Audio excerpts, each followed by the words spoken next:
कानपुर की सीसामऊ सीट पर उपचुनाव का ऐलान हो चुका है और यहाँ की अगर हम बात करें तो अलग अलग समीकरण सामने आ रहे हैं। एक तरफ समाजवादी पार्टी है और दूसरी तरफ बीजेपी। जहाँ तक कांग्रेस की बात है तो वो अभी तक गठबंधन में है, इसलिए ये पूरी तरह से माना जा रहा है कि फिलहाल वो समाजवादी पार्टी का ही समर्थन करेगी। लेकिन अगर बीजेपी की बात करें तो बीजेपी के लिए ये सीट पिछले 22 सालों से नाक का सवाल बनी हुई है, क्योंकि यहाँ पर जो आखिरी जीत दर्ज कराई थी वो 22 साल पहले बीजेपी ने दर्ज कराई थी और उसके बाद से लगातार यहाँ पर बीजेपी को हार का सामना करना पड़ रहा है। और इसी वजह से शायद यही कारण है कि बीजेपी ने अपने दिग्गजों की पूरी एक टीम इस सीट के लिए लगा रखी है, चाहे डिप्टी सीएम ब्रजेश पाठक हों या फिर उनके कद्दावर मंत्री और विधायक सुरेश खन्ना हों या फिर मंत्री नितिन अग्रवाल हों, गुजरात के पूर्व सीएम रूपाणी जी हों, मतलब कोई भी हो तो बड़े बड़े दिग्गज नाम इस सीट पर लगातार आ रहे हैं, अपनी उपस्थिति दर्ज करा रहे हैं और इस सीट को जीतने की कवायद में लगे हुए हैं। यहाँ पर समाजवादी पार्टी के विधायक थे इरफान सोलंकी, जो कि पिछले कई बार से चुनाव जीत रहे थे और इस बार उनको आगजनी के एक मामले में सज़ा हो गई तो फिर उनकी विधायकी चली गई और अब उनकी पत्नी नसीम सोलंकी को यहाँ से टिकट दिया गया है। अब इस सीट पर एक नया गणित निकल के आया है जिसकी बहुत चर्चा हो रही है और वो गणित है बीडीएम की। जी हाँ, ये समाजवादी पार्टी की पीडीए से बहुत अलग है और यहाँ पर बीडीएम की जो चर्चा सीसामऊ में तेजी से हो रही है। अब हम आपको बताते हैं कि आखिर ये बीडीएम है क्या। दरअसल अगर हम इस सीट की बात करें तो इस सीट का जो समीकरण है वो कुछ अजीब सा है। अजीब इसलिए कि यहाँ पर सबसे ज़्यादा वोटर हैं मुस्लिम।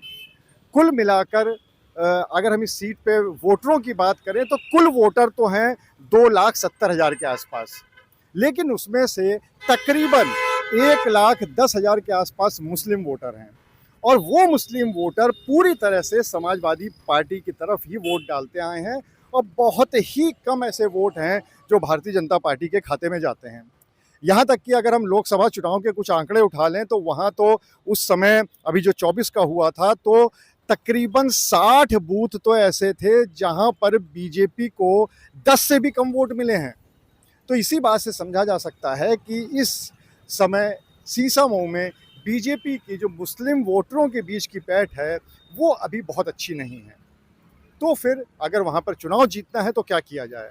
अगर वहाँ पे चुनाव जीतना है तो फिर एम से अगर मुस्लिम हो गया तो बी और डी, इनका कॉम्बिनेशन ही वहाँ पर बीजेपी को चुनाव जिता सकता है। बी मतलब ब्राह्मण और डी मतलब दलित, और वो इसलिए क्योंकि इस सीट पर ब्राह्मण और दलित मिलाकर जो वोटरों की संख्या हो रही है वो भी तकरीबन 1,10,000 के आसपास हो रही है। यानी कि 1,10,000 मुस्लिम और उनके सामने 1,10,000 ब्राह्मण और दलित। यानी अगर ब्राह्मण और दलित दोनों मिलकर बीजेपी की तरफ चले जाते हैं तो फिर समाजवादी पार्टी के लिए ये सीट फंसने वाली हो सकती है। लेकिन अगर मुस्लिम तो जा ही रहा है, समाजवादी पार्टी में ज़्यादातर वोट उधर जाते हैं और ऐसे में अगर ब्राह्मण या दलित में से भी कुछ वोट समाजवादी पार्टी की तरफ ट्रांसफ़र हो गए तो फिर बहुत बड़ी मुश्किल बीजेपी को देखने को मिल सकती है। लेकिन अगर जिस तरह से बी और डी के फॉर्मूले पे इस समय बीजेपी और उसके दिग्गज नेता चल रहे हैं और ऐसे में वो अगर कामयाब हो गई बी और डी को एक साथ मिलाने में तो फिर यहाँ पर 22 साल का सूखा ख़त्म करने के लिए बीजेपी की जो कोशिश है वो ज़रूर परवान चढ़ते हुए देखी जा सकती है। लेकिन अब सबसे बड़ी बात ये कि क्या ऐसा हो पाएगा? क्या ये जो बीडीएम का फैक्टर है ये यहाँ पर काम कर पाएगा?